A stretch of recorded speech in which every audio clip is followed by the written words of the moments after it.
Natuldukan na ang agawan ng liderato sa Senado sa special session ng Kongreso ngayong araw. Senator Sherwin Gatchalian is declared Senate President of the Republic of the Philippines. Iniluklok si Senator Win Gatchalian na Senate President sa pagdalo ni Senator Joel Villanueva sa session. Siya ang nagbigay ng sapat na bilang para mapalitan ang liderato ng Senado alinsunod sa konstitusyon. Sina Senator J.V. Ejercito at Juan Miguel Zubiri ang kumausap kay Villanueva na sumama sa mayorya. Work. Nakita nyo naman yung ginagawa natin dito, boss. Puro trabaho. Kamusta kayo, sir? Sa kanila? We're brothers at the end of the day.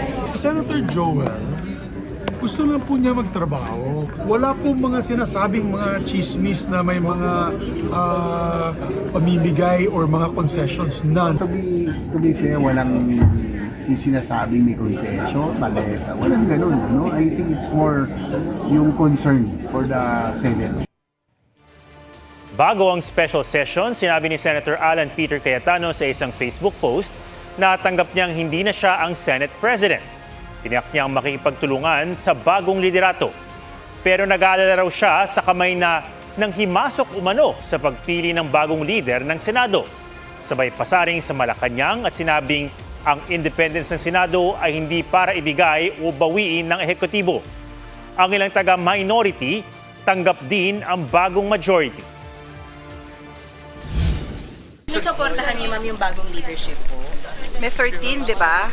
Common sense, di ba? What's in the rules? Yes. What's in the Constitution? When you Article have 2, 13, Section 2. yun lang. So pag Yes. hindi sumunod sa rules, doon lang naman kami may problema. Sabi ko nga, majority rules.